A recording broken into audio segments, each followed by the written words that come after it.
안녕하십니까? 인생의 복잡한 문제들을 말씀으로 단칼에 해결해주는 김종근 목사의 쾌도 남마입니다.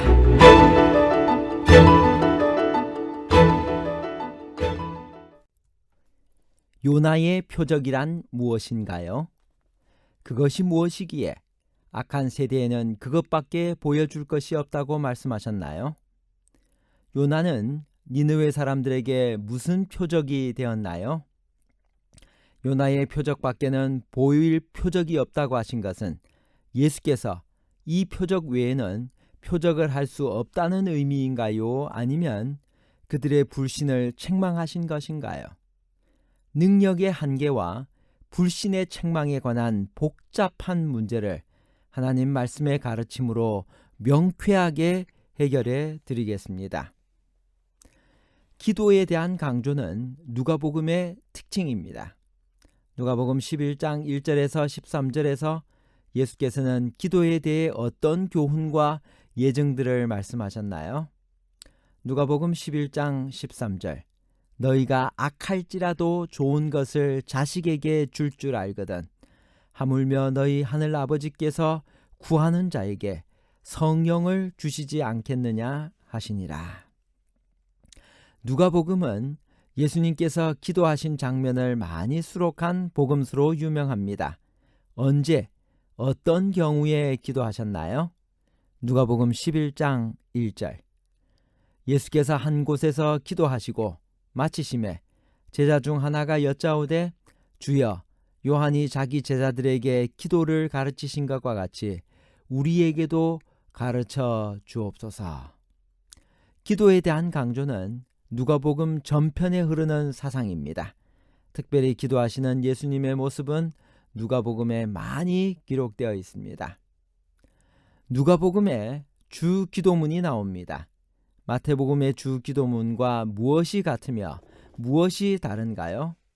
다른 점이 있다면 그 이유는 무엇일까요?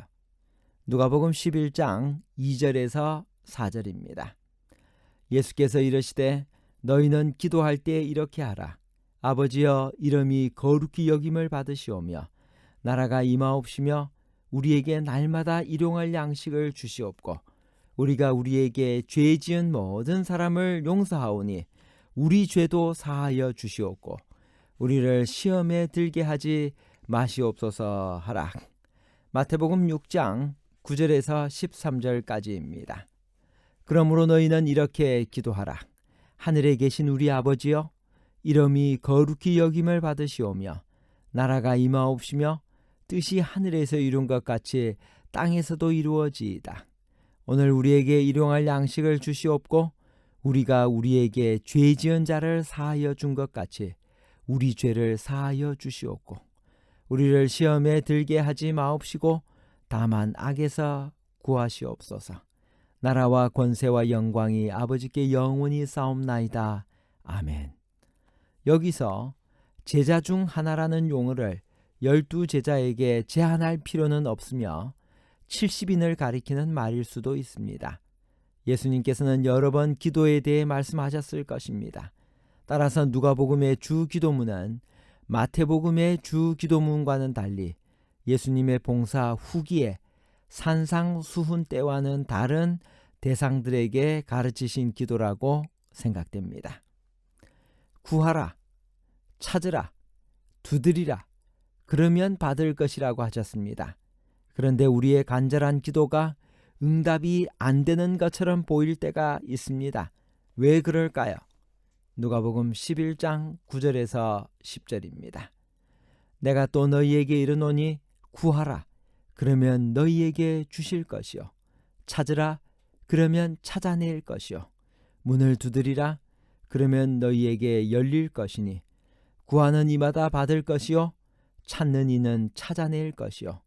두드리는 이에게는 열릴 것이니라. 하나님은 모든 진실한 탄원자가 겸손과 믿음으로 드리는 모든 기도에 응답하십니다. 그러나 하나님은 우리가 요구하는 그대로는 응답하지 않으십니다. 때로는 우리가 잘못 구할 수도 있기 때문에 하나님의 생각에 우리에게 최선이라고 생각되는 방법으로 응답하십니다. 2살 먹은 아이가 2발 자전거를 사달라고 울어도 부모는 무턱대고 사주지 않습니다. 때가 있습니다. 하나님께서는 즉각 그래 라고 말씀하시기도 하고 안 된다 라고 하실 수도 있고 단순히 기다리라고 말씀하시기도 합니다. 때때로 기도의 응답이 지체되는 이유 중에 하나는 응답을 받기 전에 우리 마음에 변화가 일어나야 하기 때문입니다. 응답받는 기도에는 분명한 조건이 있으며 따라서 지체되는 것처럼 보이면 우리에게 어떤 문제점이 있는지 우리 자신을 깊이 있게 살펴보아야 합니다. 귀신을 쫓아내시는 놀라운 이적을 본 다음에 2가지 반응이 있었습니다. 무엇이었나요? 누가복음 11장 15절에서 16절. 그 중에 더러는 말하기를 그가 귀신의 왕 바알세불을 힘입어 귀신을 쫓아낸다 하고, 또 더러는 예수를 시험하여 하늘로부터 오는 표적을 구하니. 첫 번째는 예수님의 권능을 의심하고 그가 귀신의 왕 바알세불의 힘을 의지하여 귀신을 쫓아낸다고 비난하는 자들이 있었습니다. 2번째 부류는 만족하지 않고 끊임없이 새로운 자극을 구하는 자들로서 하늘로부터 오는 더 확실한 표적을 보여달라고 요구하는 자들이었습니다. 표적을 구하는 자들에게 예수님의 대답은 무엇인가요? 요나의 표적이란 무엇인가요? 누가복음 11장 29절에서 30절입니다. 무리가 모였을 때 예수께서 말씀하시되 이 세대는 악한 세대라. 표적을 구하되 요나의 표적밖에는 보일 표적이 없나니 요나가 니느웨 사람들에게 표적이 됨과 같이 인자도 이 세대에 그러하리라. 우선 왜 이런 말씀을 하셨는지 공간복음서를 비교하면서 배경을 살펴보는 것이 순서입니다. 예수께서 귀신 들려 눈멀고 벙어리 된 자를 고쳐주시고 그 벙어리 귀신을 쫓아내셨습니다. 그런데 서기관들과 바리새인들은 이 표적을 보고도 믿기는커녕 오히려 예수께서 귀신의 왕 바알세불을 힘입어 귀신을 쫓아내는 것이라고 비난했습니다. 그러고는 예수를 시험하여 하늘로서 오는 다른 표적을 보여주기를 구했습니다. 하나님의 능력으로 귀신을 쫓아낸다는 것은 이미 하나님의 나라가 임한 것을 보여주는 강력한 표적이었습니다. 그런데 무리들은 그런 표적도 믿지 않고 오히려 hir난하고 시험하는 태도로 참남하게도 하늘로서 오는 다른 표적을 보여주기를 원한 것입니다. 엘리야나 모세가 그랬던 것처럼 하늘로부터 불덩어리라도 떨어지게 하여 메시아됨을 스스로 증명해 보라는 것이었습니다. 귀신을 쫓아내는 정도로는 안 되고 더 크고 자극적인 표적을 요구하여 예수님을 시험하려는 그들의 불신과 교만을 볼 수 있습니다. 예수께서는 마음속에 깊이 탄식하며 악하고 음란한 세대가 표적을 구하나 선지자 요나의 표적밖에는 보일 표적이 없다고 말씀하셨습니다. 요나의 표적이란 무엇일까요? 마태복음은 그것이 무엇인지를 다음과 같이 설명하고 있습니다. 요나가 밤낮 사흘을 큰 물고기 뱃속에 있었던 것 같이 인자도 밤낮 사흘을 땅속에 있으리라. 나머지 세 복음서를 비교해 본 후에야 우리는 예수님께서 말씀하시려는 의도를 대강이나마 깨닫게 됩니다.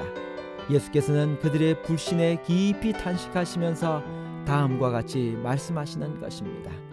심지어는 귀신이 쫓겨나가고 하나님의 나라가 임하는 광경을 보고도 믿지 않는구나.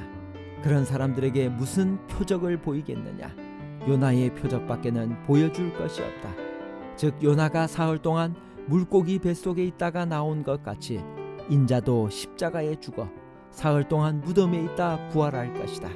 그것이야말로 인류 역사상 최고의 이적으로 예수께서 메시아 되심을 온 우주에 드러낼 것이다.